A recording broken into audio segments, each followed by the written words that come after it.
Hey there, this is Jay Frost, and I'm so happy to welcome you to the Philanthropy Mastermind series, safely back at my desk in Virginia after being in Japan for a few weeks. So if you joined me over there, or rather joined me when I was over there, thank you for doing that. And thank you so much for being here today when we have a friend of the field, as well as a personal friend, someone who has been doing tremendous work in prospect research and beyond in development for years. And she's going to be, of course, presenting today on a topic which is so important to, I think, everybody, not just in this room, but arguably involved in a campaign. That's, of course, prospecting for campaigns. So if you are here for something else, stay here because you'll appreciate it. And so I'm going to do a little introduction to Jen Filla in just a moment. But before I do that, I just want to welcome all of you. And I can see that we have a bunch of people who are already taking our request to say howdy, and you're doing that. Thank you, Nettie and Beth and Amy and Chris and Amanda and everybody else. We really, really do love that. And I know that our guest today also appreciates knowing who's with us in the room, where you are in the country or in the world. If you want, you can also maybe say, where you're from in terms of an organization.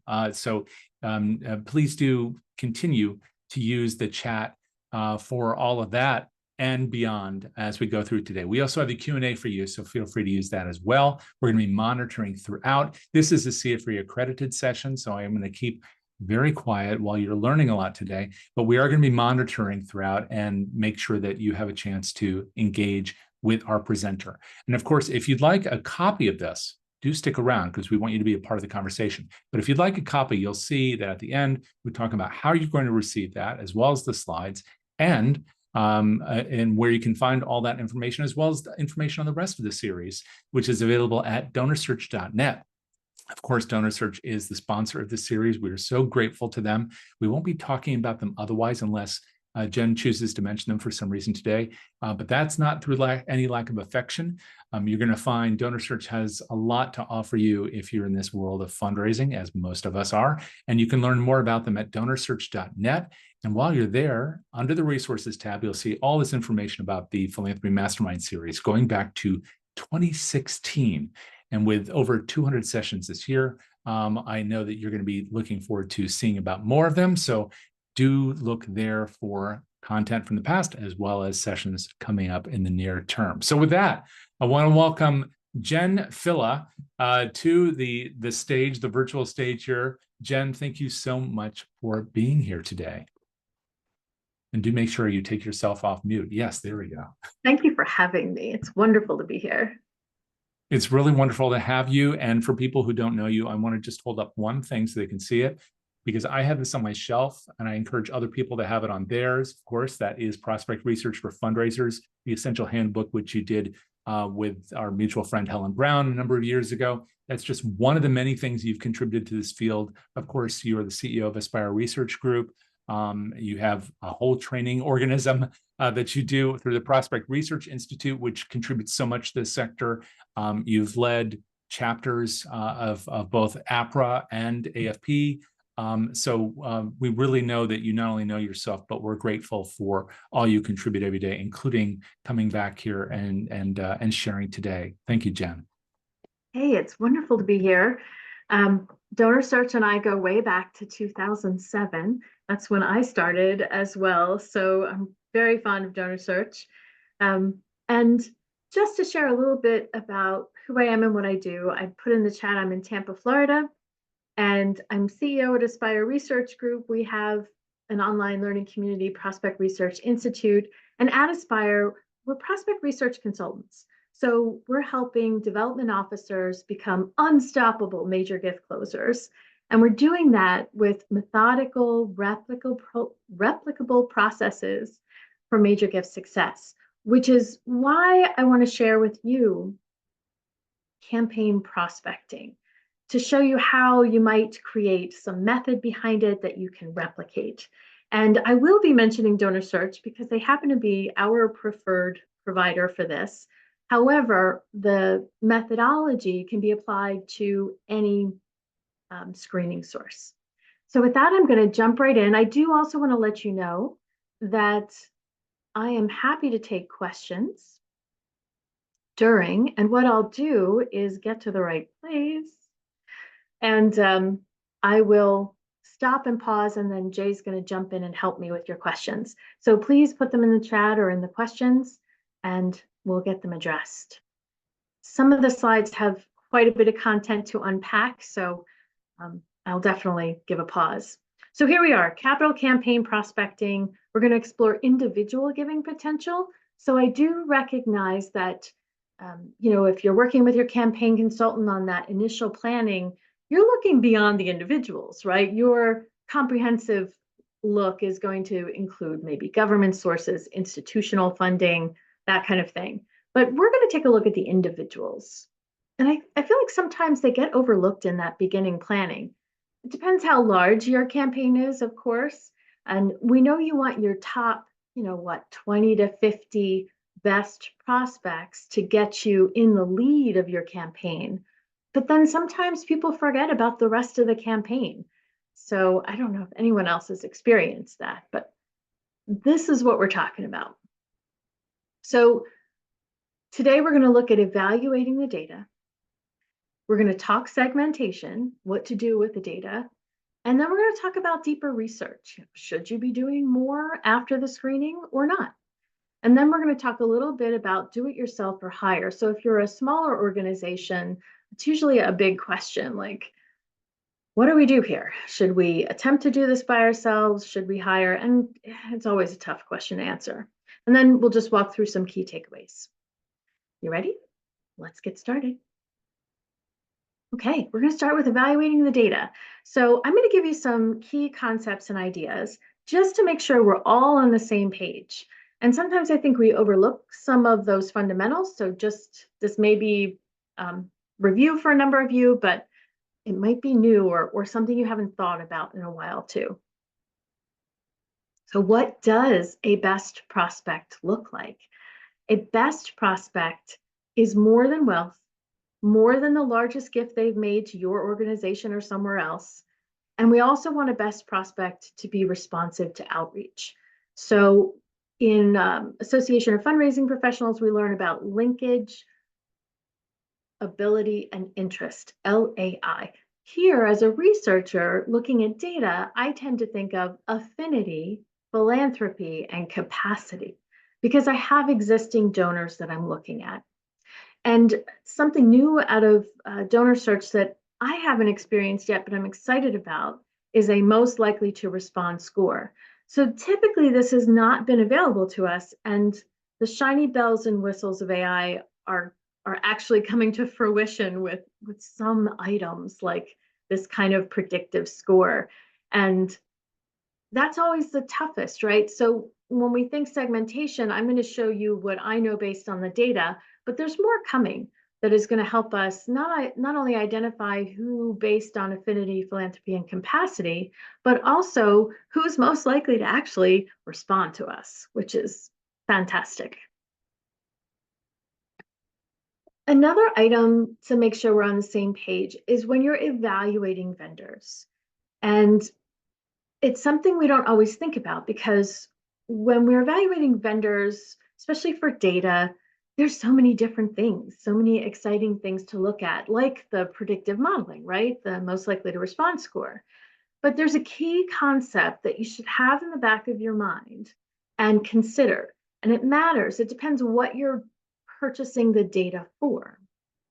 So in the example I'm going to show for screening, you're going to get both internal and external data looked at, but that's not always the case. And you want to have internal data. So internal data is everything your organization collects. It's the giving, the email, did they click through, people who participated in your program, events that they've attended. So those are all internal data pieces that you're collecting. And they're gold, especially your giving data. Your donors speak to you through the gifts that they make, the events that they attend, the emails that they click through. So this is really gold and you're collecting it. So don't underestimate that piece. However, in the case of campaigns, we do need to know who has more money than someone else because we have these really big gift opportunities.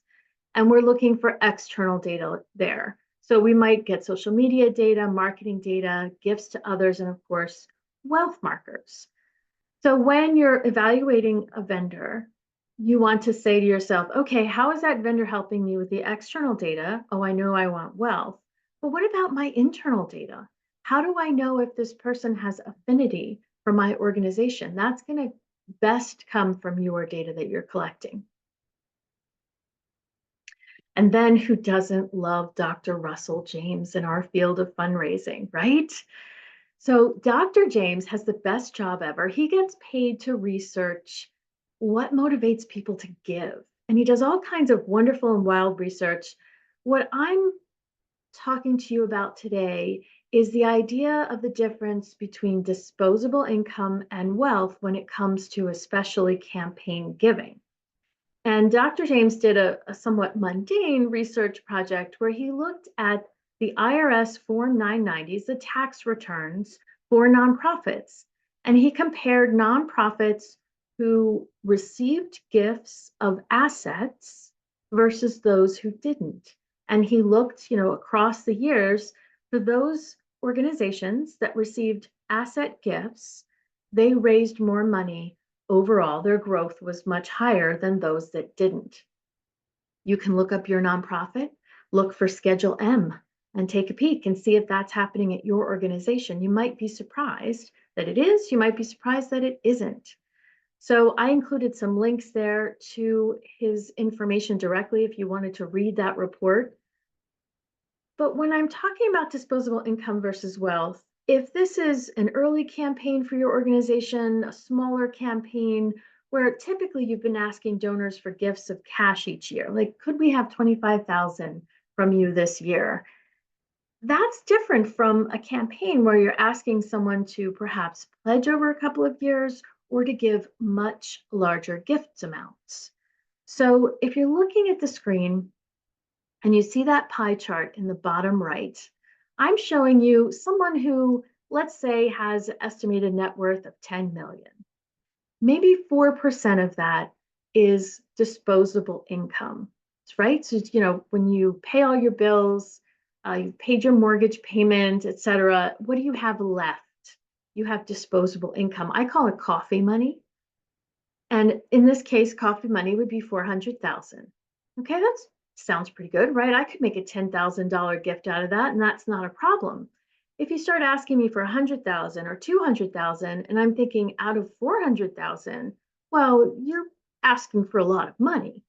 But if I start looking at my overall wealth picture and the assets they have, like I might have appreciated stock that I've held for more than a year and it's gone up in value, I'm going to owe capital gains tax on that. But I have $9.6 million in assets. And suddenly your 100,000 or 200,000 doesn't seem so big. I could probably give you even more. This concept, this mindset, as you go into your campaign and as you're evaluating your prospects for ability is important. Sometimes it's tough to shift into wealth mode. Not always too difficult for our very wealthy prospects because many times they're giving that much to other places. And this is just another spot where I want to emphasize that your giving history is gold. Scores are fabulous, right? Predictive scores. And big data is tremendous in terms of generating eerily accurate predictive scores. However, you do have giving data, and it does tell you a lot. Your donors are talking to you. So I'm showing you recency, frequency, longevity, and largest or lifetime giving. This comes across, say, in, for example, a DonorSearch screening as an RFM score, recency, frequency, monetary, or magnitude of gift. And this is showing you, this is your donors telling you how close they feel to you. This is typically done on gifts as cash gifts from your database. So we're not looking at planned gift commitments, for example, or pledges. We would be looking at pledge payments. And it's a very raw way of seeing how close does this donor feel to my organization based on their giving behavior?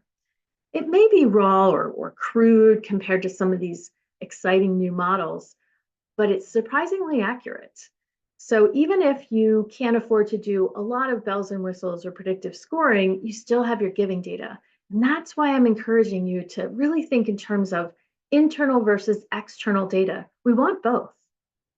But as you evaluate the different things that software companies are selling you, try to remember the difference between those two and ask, it'll help you ask really good questions.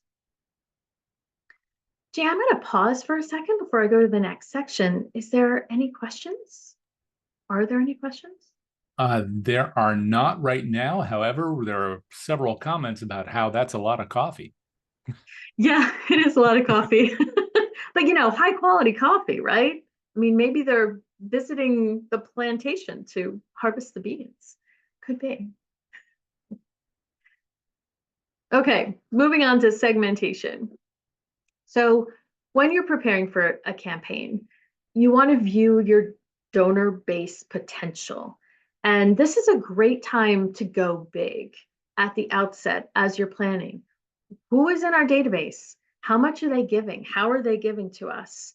And unfortunately, I see a lot of organizations that don't take advantage of this opportunity. They get their lead gifts in and then they start to stall because they're talking to the wrong people. They're having conversations, they don't really know them, and it's awkward. And it also means that you are missing opportunities. You may see through segmentation that there are opportunities for different types of giving levels depending on how how your constituency gives to you. You might have more gift opportunities at a mid-level, for example. And if you're not looking at that ahead of time before you start your campaign, you might miss out on some of those opportunities too.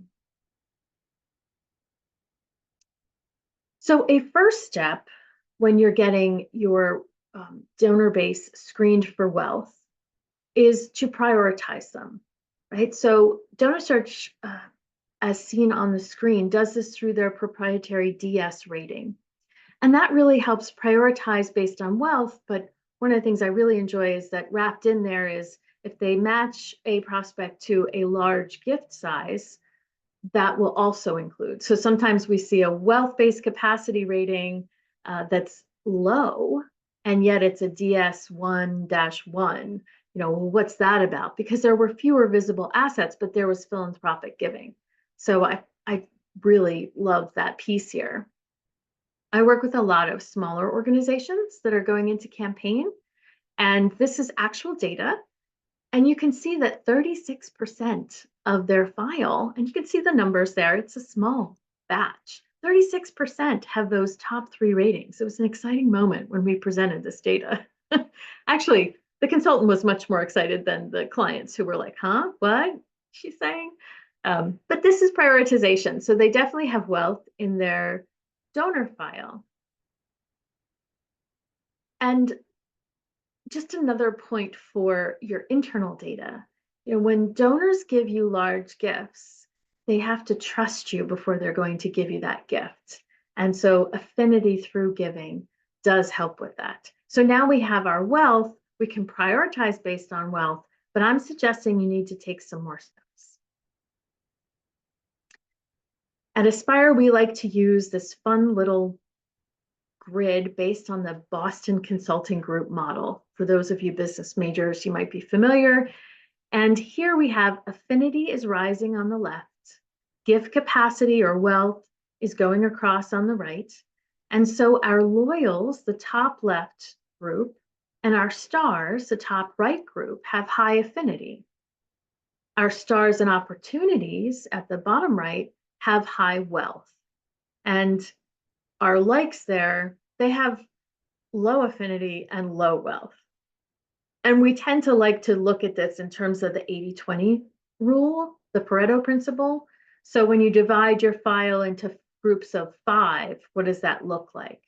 So you can decide your formula, so to speak, depending on your constituency or what your file looks like, or your goals.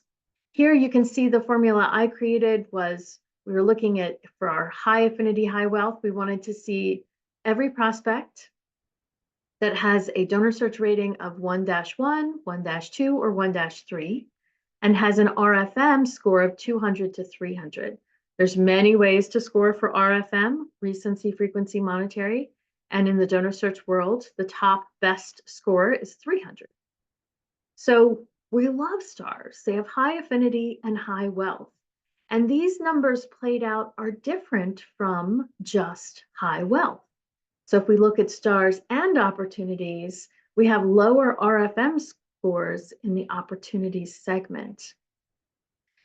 If you're familiar with the linkage, ability, and interest that AFP talks about a lot, you can see on the side, on the right there, I'm showing you how I came up with the research version of affinity, philanthropy, and capacity.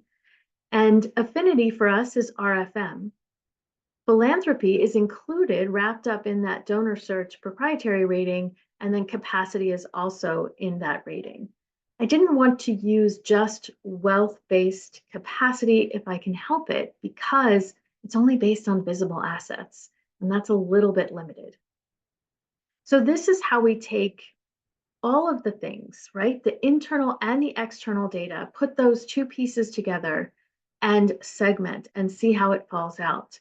So this group is pretty happy. They have 255 million as the sum of the low side of the wealth capacity score.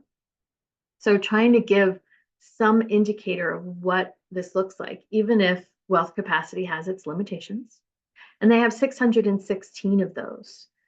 So you can see how it starts to give you a picture of your donor base. Of course, you could do all kinds of other views of your donor base. Sometimes folks tell me that they raise most of their funds from foundations, for example.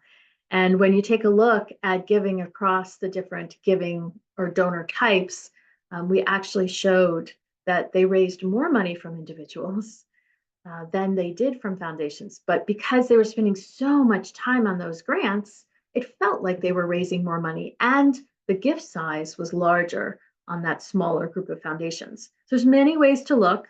This is specifically segmenting for who could be a major gift prospect. Do we have a question out there? Oh, wait, there is something that just popped up. Please explain affinity, philanthropy, capacity formula again. Sure. Yeah, this is a lot to unpack here. So imagine you're looking at your Excel spreadsheet. You've downloaded the results from DonorSearch or anyone else, and you have in one column an RFM score. You have in another column the DS rating, and you have name and address and other things in there. How are we going to figure out who's a star? We want to find out who has high affinity, high wealth.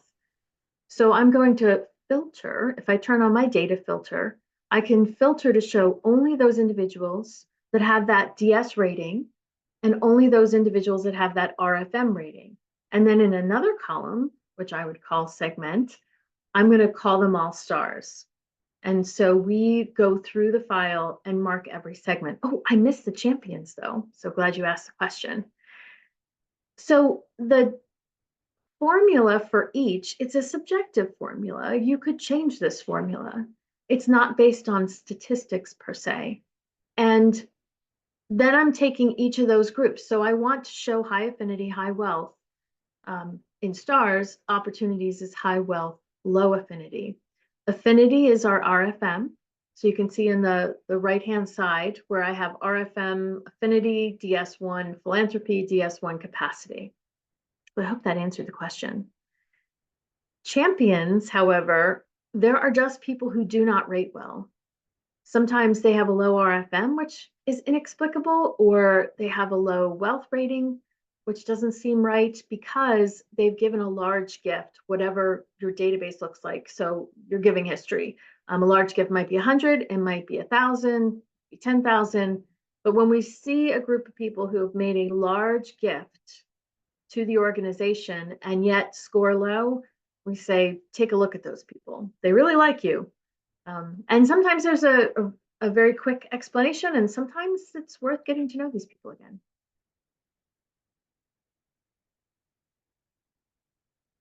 So here you can see the visual. Once you've done the filter, once we've done the filter, we'll put that segment on there. And you can see across, these are all stars. The DS rating is in that range of 1-1 to 1-3. The RFM is 200 to 300.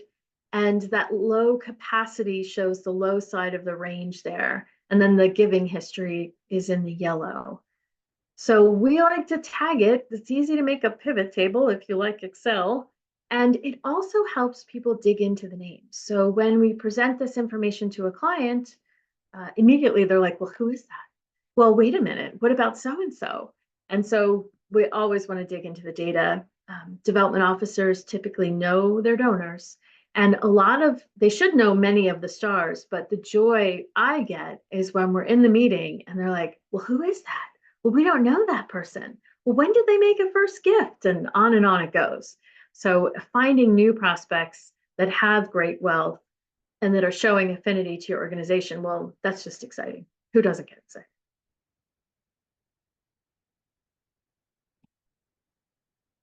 Then the third step is, how do we look at this through the lens of a campaign? So when we're looking at screening data, we're looking at pretty raw data. It has not been verified. Now, algorithms these days are doing a really fantastic job of matching information. I still find the whole screening thing magical because when I started, we were doing it by hand. There was this kind of magic, which is so new. So it's still magic to me. But sometimes we forget that even though the matching is very good, it's not verified. So verifying it by a human being, if you've ever done that exercise, validating the results, it's enlightening. It's kind of amazing. But it's still really good data. So here in the campaign gift table, I'm calling them suspects because they are not validated. But I still want to get a look, like, what's the opportunity for my campaign? Here we have a campaign goal of 6 million. And the cumulative amount for the campaign is showing up on the left-hand column. Now, this is not a hard and fast campaign table. This is, let's take a look at our data. Early planning stages campaign table. What are the standard gift sizes for the campaign is here, gift amount. Your next column over is how many gifts do we need at that amount? And those numbers are set. Well, if we're going to get each of those gifts, how many prospects do we need? So I'm giving a ratio here of 3 to 1. I need 3 prospects for every 1 gift. So for the $2 million gift, I need 3 prospects to actually get one of them to make a gift at that level. Now, the beauty for those of you who have been through a campaign is that some people might not give it that level, but they'll give it a lower level. So again, this is a working vision here.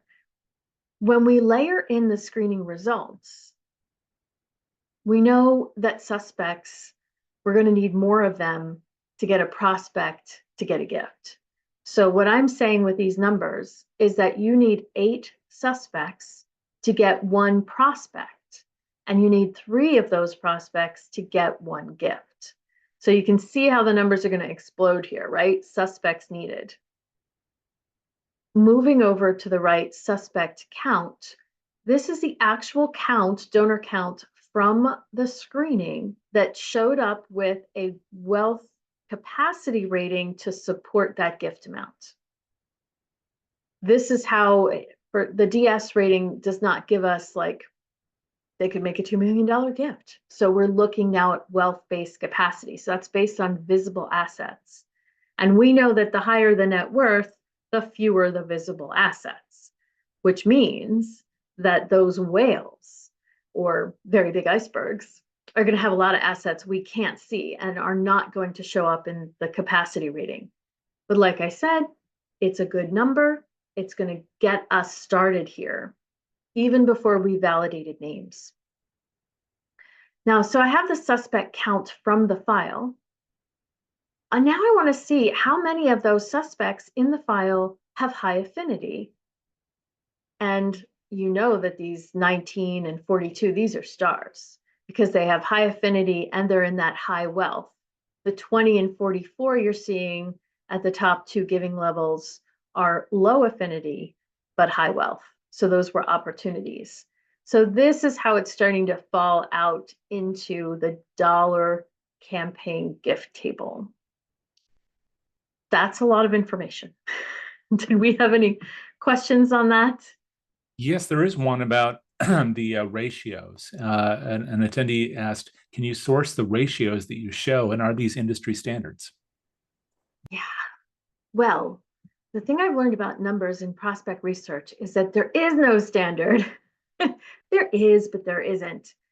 We love to say that our organization has enough data, enough experience to know how many prospects it takes to make a gift.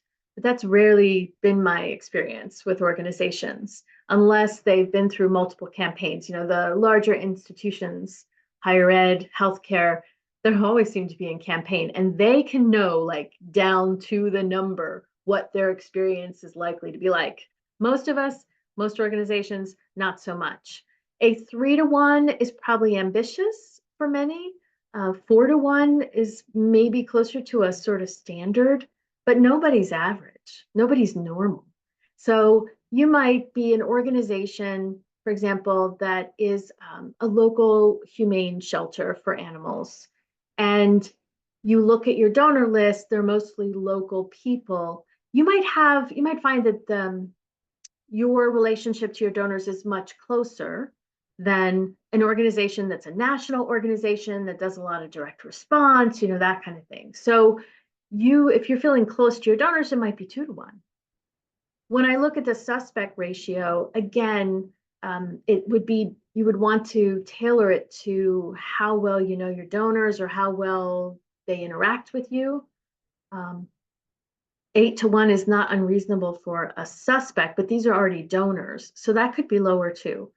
And I think when you are with a frontline fundraiser who's been at an organization for at least a few years, and they look at that Excel spreadsheet, the names behind it, that's where you can really say, oh, yes, we probably should lower that. Campaign consultants who are typically within a particular niche, maybe they work with animals, maybe it's environment, whatever it is, they're going to have a better feel for what would be a good ratio for your organization. So that's a very good way of not answering your question at all. I picked these because they seem to make sense to me for this organization. But this is tricky business. If it's your first campaign, that's why it's so nerve-wracking, and it's why people usually hire a campaign counsel. Good And question. Jen, we did have a couple of other questions. Would you like to take those now, or? Sure. Okay. One was from Connie, who had just said in the chat, is the ratio the golden rule or case by case? I believe maybe you answered that by talking about the differences in organizational types. But Connie, if not, feel free to write back, especially in the Q&A, so we don't miss those questions. And then we had a question from Anne, who said, why would you factor in low affinity suspects? Aren't they less close to the organization and less likely to make a gift? It's true, but they do give. So although through their giving behavior, they haven't shown as much affinity as someone with high affinity, it doesn't mean that they wouldn't give. Like if we're looking at some of the lower giving amounts, you're not going to stop asking a donor to give if they are continuing to give to you. What you might look at is how many years back are we willing to go, right? It depends what your original starting file represents. Like, are we looking at active donors within 2 or 3 years? Or are we looking at a lot of people? Are we looking at non-donors? So a lot of things can factor in. This kind of process, sometimes I've done it where maybe not low affinity, but non-donors, I'll actually separate them into a whole different segment, because if they've never given, right, then why would I put them in this campaign gift table? They're pretty much an outlier, and they may have been collected for a whole host of reasons in the CRM, but none of them have to do with giving. So I still think it's worth low affinity, even though mostly because I find development officers know their donors. And there's going to be people in that list that they can say, well, oh, it was our board member who knew that person and they made that big gift to us. And that was 3 years ago. I wonder if they would reconnect us. So we don't want to miss those gems, even though they're low affinity based on their giving. And then finally, Jen, we had a question about if you could clarify the difference between prospects and suspects. Yeah, right. So I'm calling them suspects because the data from the screening has not been validated. So a machine put it together. And if you've ever, searched names online in Google before AI, and all those places come up, like, all those companies that want you to pay them for a report on that person. And when you look at some of their initial matches, you're like, they are so wrong. Like, they are not related to that person who has that name, or they have them in a completely wrong age or whatever. Things go wrong with algorithms. So I'm saying suspects because that hasn't been validated. And that's why it has such a higher ratio. Whereas prospects, now those are folks who I know and have given, and they're validated. Like I know that of the 39 suspect count in the 2 million range, $2 million level, I know that the 3 people I choose as prospects have the ability to give at that level and hopefully have a high affinity too. So I've checked. So prospects are people I have validated either through research or through personal knowledge, which personal knowledge is usually better. And suspects are ones that I have not validated. It's machine generated matching, and I'm going to be suspicious of it. It's a good question. You could come up with other names. I know some people are offended by suspects, but it's just a word. Okay. So should you do deeper research? I keep talking about validation and checking things. I have seen people be embarrassed when they haven't done deeper research and they've gone on a feasibility interview only to be like, oh, I had no idea you were a major philanthropist in this city. Whoops, that's the problem. But it's not required. And let's just take a walk through that, what that could look like. Deeper research, we typically think prospect profiles. And when we think prospect profiles, a lot of folks think a prospect profile is one thing. You do it all. Like you go in and you research everything you can find and you put it together in a profile. Or in the case of a screening, the software matches it all and puts it together in a profile. And that's not the case. I think of deeper research, that profile research, as many levels. So in a validation scenario, for example, it's a quick paragraph. Like, do we see that they're philanthropic? Is that true? Do we see that they have wealth? Is it true? And what are the key things I would want to know? Like, I probably want to know where they work because that's a big marker of identity, especially in the US. And I probably want to know if they serve on nonprofit boards, et cetera, especially if it's a local thing, right? So that quick paragraph, that's 15 minutes.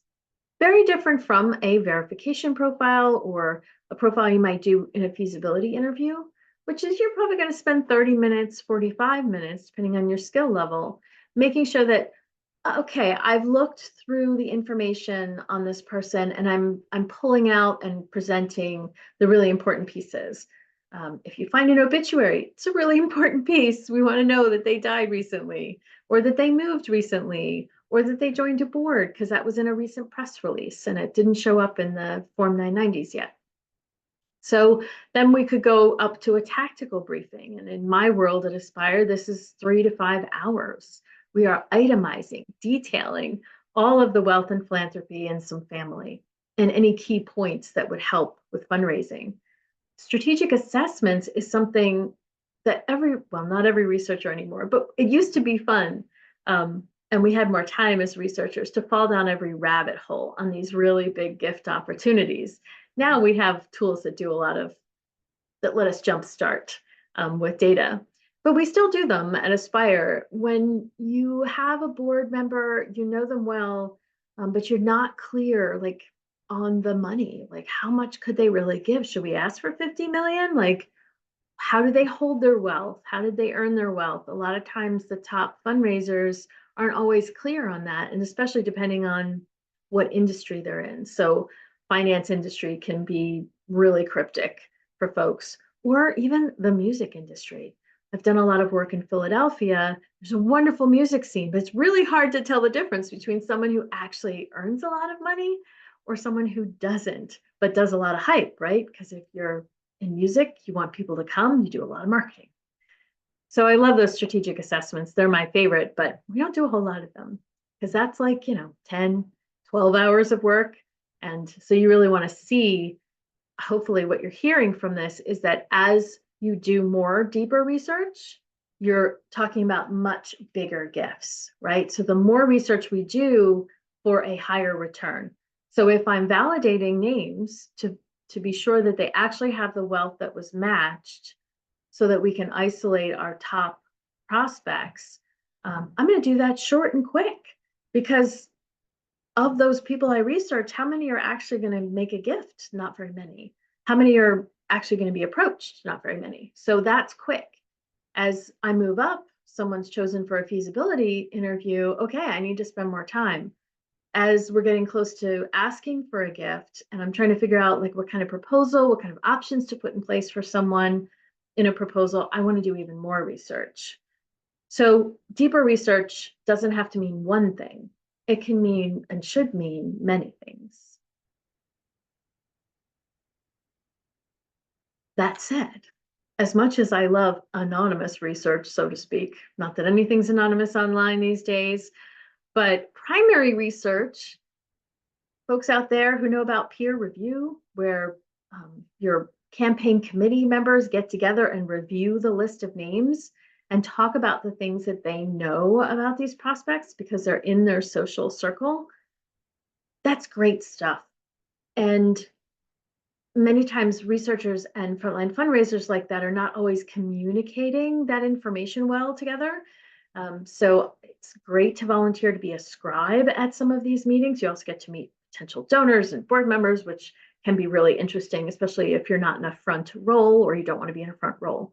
So don't forget that data is great, but primary data from people who know them is even better. So I just always want to throw that out there. Don't underestimate the power of peer review. Used to be, well, many years ago, used to be the only thing we did. So before I move on, do we have any questions on some of this? Let me see. We had one earlier, but I wonder if you might want to address it later. I'm not sure. And that's, how do you balance utilizing high affinity suspects while also being cognizant of donor fatigue? Oh, it's a great question. Yeah, I'm going to wait on that. Donor fatigue. I'm not going to forget. Don't let me forget. So do it yourself or hire, tough decision, whether it's the plumber, the electrician, the prospect researcher. And so I just want to address that. What does it take to do this segmentation, validation, in a way that provides a good return on investment? So can you just Google it? And that question is still being asked these days, and especially with AI, do we really need a human being? So just a reminder that without tools, you become very limited. So if you don't have screening tools, if you don't have lookup tools, that's going to really hinder your ability to understand your prospects. Subscriptions require money. It requires budget, and that requires planning. So if you're planning campaign, think about that ahead of time if you can. Also time.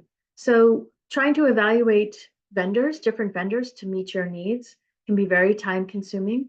Gathering information on prospects takes time. I work with a major gift consultant. She works with small nonprofits, executive directors and development directors. And we do the validation work for her. And we take half the time she does to do it. So she loves it. It's well worth the money for her to pay us to do that validation research for her clients. And then there's a tool cost on top of it. And then there's talent. Not everyone is good at it or likes to do it. So if the thought of a spreadsheet makes you want to scream and run the other direction, you probably should get some help. On the other hand, if you're really good at spreadsheets and you love it and you want to work on segmenting those donors and then taking a look at those names, go for it. So it's a tough question. Should you keep it in-house? You can always train as well. So if you have someone who has an interest and you want to get training, you can do that too. What are the stumbling blocks that happen when we don't look at our donor base through a wider lens, that segmentation, and then narrow it down? A lot of times the stumbling blocks I see are gaps, either or lost opportunities, but definitely gaps that they didn't expect. So you start to go out and ask, some of those names fall through, donor fatigue being one of the reasons. A lot of times that feasibility analysis, if it's not done well, it's looking at the same people that have been asked before. And if you're not doing that wider look at your donor base, you're going to miss out on inviting other people to step up. When the prospects are not well qualified, I see a lot of people under asking, sometimes over asking, but really the real fear should be under asking. There's no confidence. If you are a nonprofit and you've never asked for those size gifts before, it can be challenging. If your salary is not, making you a multi-billionaire or multi-millionaire, then it's hard to get in the mindset of someone who has extraordinary wealth. So deeper research, wealth screenings can really give you that confidence to ask for an appropriate amount. And then I think I mentioned before the awkward visits. I've heard this a number of times where you get through those lead people, maybe it's the same people you've been asking, and now you have to go to tier 2 or whatever you want to call the next stage of prospect. And suddenly, it's awkward. The visits aren't going well. You're maybe asking too soon because you don't know these people as well, things like that. So avoiding these stumbling blocks is taking a good look at the data ahead of time. Of course, I have a note on there. You can always bring in a professional to come in, swoop in. We definitely do that. It's sad to see someone not budget for prospect research or for research at all, because you're going to need it at some point. So you should be thinking about that ahead of time. Key takeaways before we get to our donor fatigue and any other questions or comments or discussion, because I know we probably have researchers in the audience and fundraisers in the audience, all kinds of people. Maybe even some board members. That would be fun too. Key takeaways are wealth is not enough. It's not enough to have wealth. And you know this, all of you know this, but sometimes when we buy data, we forget, oh wait, we should look at things like affinity. And if you have giving information, you have an affinity marker built in. So don't underestimate the power of your own data. And then I talk about treating your screening as yielding suspects, not prospects, because you do need to do more. You can't take the wealth screening at face value. That's not what it's meant for. A wealth screening is meant to be magical and take thousands of records and give you data on each of them so that you can prioritize and segment. Whereas before, that wouldn't have been possible. If you had to do that by hand, just do the math. 15 minutes a name times 10,000 names. Yikes, takes forever, or even 1,000 names. Research isn't just for researchers. Primary research is a thing. And if you're collecting information from your donors and your board members and your prospects, you want to make sure that's collected in your CRM. If you don't have the talent in-house, you can get training for yourself, or you can hire a professional to do that for you. Wanted to let you know that I have a guide out there so that you could download that for free. Talks about the different stages of the campaign and how research can slot into your campaign across, not just the beginning planning stages. And I think with the donor fatigue, I'm trying to think how to answer that. Because it's more than just, I suspect that, well, there's two things that would fall into that donor fatigue. And I'm going to come back to you if I can figure that out. Here we are. Okay. So when we think about donor fatigue, why do we keep asking the same people? And there's usually two key reasons for that. One we don't have a good donor acquisition strategy. So we don't know, donors just come to us. We send a newsletter out, we shout things out in social media, right? And so we get donors. We're not really sure what's driving our donors to come to us. Maybe we talk to them effectively across the year, maybe we don't. So if we don't have a clear donor acquisition and retention plan, we're not doing good stewardship on top of that, then we have to keep going back to the only people in our donor file that can give us the money we need and are usually on board, right? The other instance where we see a lot of donor fatigue is when there isn't good research being done.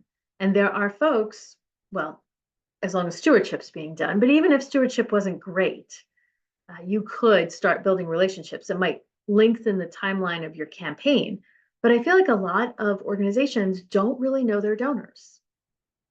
If you want to have a fun word, it's descriptive analytics. It's reporting. Who are our donors? Where do they live? Do we have ages on them? Maybe not.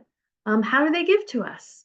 Do they give every year? Do they give multiple gifts a year? How many are in our monthly sustaining program? Like, who are our donors? And once we start to look at that for a campaign through the lens of who has the ability to make a gift, I think you're going to find gems.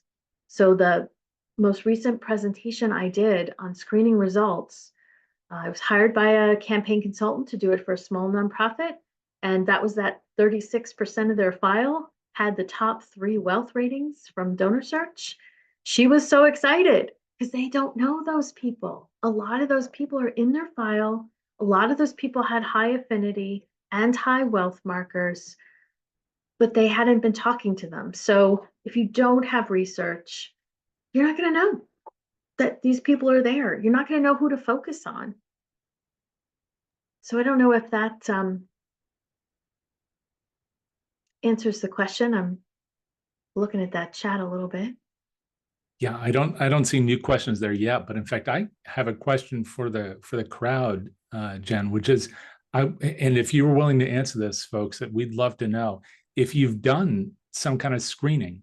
I mean, I actually have a couple questions, but one is if you've done some kind of screening, because one of the things that you've been talking about a lot, whatever service people may choose to use, is to make an investment in some kind of product or service, which then does the magical bit you were talking about. But then you have to take all these pieces and the strategies and apply that to this massive data. And that's exactly why people have brought you in, not just to do all the other things you do, but as you just described, in a campaign setting, to actually help them to interpret the results. So I wonder, if in the chat, if you all want to say whether or not you've done a screening, I think that might be interesting to know. And then another thing is whether or not people have a researcher. So some of the people here, of course, are researchers. Others may not have them. And that seems to be a constant issue. When you're working with folks, Jen, how often do you think that they have a researcher in the shop that can attack this body of data, whether it's what's in their database or after being processed through a screening? So we work with organizations that do not have a researcher. And sometimes they're surprisingly large and have a major gift team and don't have a researcher. What I would say is that for an organization to benefit from us as research consultants, I want to see a dedicated development director or more. An individual giving officer would be better. And then a database manager. Because we don't do database at my firm. There's so many, it's just a whole different ball game. And there are people who do it really well. So I let them do it really well. If they're that much of a mess and they're going to do campaign anyway, then they don't need me. They need a consultant who will come in and like guerrilla tactic their way to get to their gift. Because sometimes there's a need and they're just going to do it. It just has to happen. But a database manager, someone who owns the database and does it well for fundraising, and someone who is dedicated to talking to donors. If they have those two things, then the research work we do is usually helpful. And we are seeing a lot of responses now. So people who do not have a researcher and have not done a campaign screening, people who have a researcher and recently screened their entire database. Lots of variety here. And I think that's true across the industry. I mean, there are only about 2,500 people associated with APRA, I think, on ProspectDel. So that's not a lot of researchers to serve the entire nonprofit community of people doing a campaign. We did have a couple questions that came in as well. And one said that you just said a few questions to do the descriptive analytics about donors, age, location, why they give. Can you provide a list of questions for this research? So I find that when assessing doing like descriptive analytics on a database, usually there's a problem to be solved, right? So someone comes to you and says, hey, we're trying to do this. Can you help us? And that's the big question. So then we provide some data, but I'm coming from the outside, so I don't know what they've done over their past however many years. So I provide them with what I think is a good answer in the data. And that's where the real questions happen, and they're not scripted. So that's where the leadership, whoever's in charge of this project, is saying, oh yeah, but wait a minute, like what about donor fatigue? Or what about XYZ? So they're kind of poking holes in what I provided. And that's crucial. That says to me, I'm going to have success with this client because they're thinking critically about their data and they're asking good questions. And those questions arise out of the moment. So you can generically say, hey, let's take a look at our donors, like let's just do a little portrait of them. Where do they live? Think demographics, and think about your organization and maybe like key points, like milestones. Like we had our 25th anniversary. Well, what happened that year? Like what was our giving that year? That kind of stuff. And I think that will help you because when it comes to data exploration, there aren't scripted questions. Like we're trying to answer or solve a problem with data, and I rely on good leadership to poke holes in the data. Wow. Yeah. So obviously the people that you mentioned, a good development officer who's really dedicated to this process, hopefully somewhat knowledgeable about it, and then relies on good people internally or externally to execute, and then a good development or a rather database person. And I shouldn't assume anything but I would assume that means the data itself is clean before you start any of these things you're talking about. We do some data cleanup. Okay. Because it's really hard, as some of these CRMs are not friendly, and some people still struggle to get the information out. And sometimes we'll ask for additional affinity markers if they've got them. Like, let's say you're a camp. Well, now you have tons of duplicate records, right? You don't want to screen the children. So we'll do that kind of stuff. It's, if you're in Excel, you start to get fast at doing that. So we'll turn around that kind of stuff. If we did have someone who had like over 1,000 records, maybe it was 2,000. And by the time we were done excluding records, we were down to like 794 to screen.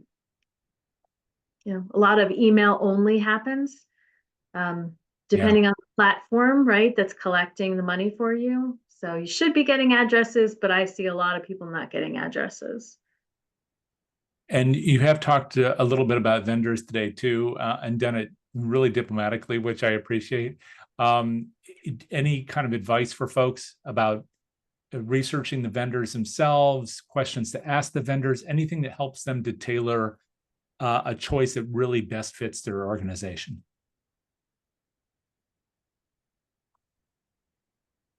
I think you need to remember internal versus external. Remember the problem that you're trying to solve. Like if you go into a vendor demo, you want to have someone let you ask the question. You want to have someone who said, you can say, here's the problem we're trying to solve. Can your product do that? Because otherwise you could sit through a demo and they show you every feature in the book, but you're still not sure if you're going to get your question answered. And that's really hard to make a decision. So if you know what problem you're trying to solve, sometimes you think and you'll find out it's something else when you get through the demo, but you know what you're trying to solve, and then kind of state what success looks like. What does success look like to you? And that way, when all the bells and whistles, and you get so excited about this new tool that costs way more than you wanted to spend, you can step back and say, well, what do we really have to accomplish? It's hard. Yeah. There's good tools out there, like Thank you candy. for all of this. Really, really appreciate it, Jen. And I know you shared your QR code before, and it may be hard to pull that up again. So maybe what I can just ask is, can you just share verbally, perhaps, the best way to reach you or to follow your work? Sure. Yeah, you can find me at aspireresearchgroup.com. Mhm. You can email me directly, Jen at aspireresearchgroup.com, or check out the website. If you're fluent at all on the internet, you'll find me. And I have a feeling this audience is, but we'll make sure that we put that in the chat as well. Thank you so much for all of this, Jen. And again, I'm going to hold this up because it's on my shelf and I hope it will be on others. I know it's only one thing that you've done, but your book is kind of a seminal book in the field. So really do appreciate your being willing to share again here today. Really, really great stuff. So do check out Jen's work, and since she was kind enough to share her email address, use it judiciously, but she's open to good questions. She's always been helpful to me, and so I'm sure she will be to you. So again, thank you so much, Jen. I also want to thank everybody for being here and hanging out today, and also encourage you to join us on Thursday. We have Heather Iliff, who's the president and CEO of Maryland Nonprofits, coming to talk with us about fostering a high-performing and high fundraising board. So that'll be a nice build on top of this subject. And then we also have on the podcast someone who was here in the room with us a few minutes ago, Ryan Zapolsky, who is one of the winners of the Outstanding Young Professional Award from AFP this year, as well as another episode that we launched just this week of Stacey Buckner, one of the top 10 CNN heroes of 2023. So you can listen to those when you take your walk through the neighborhood or your ride on a train or whatever you do to get to work. Hope you'll enjoy those. Those are on the podcast, wherever you like to listen. And also you can check out a recording of this week's session, just today's session, over on the DonorSearch channel at DonorSearch.net under the resources tab or on their YouTube channel. So with that, thank you for hanging out today. We'll look forward to seeing you Thursday. Thanks again, Jen. See you all. Thanks so much. Bye.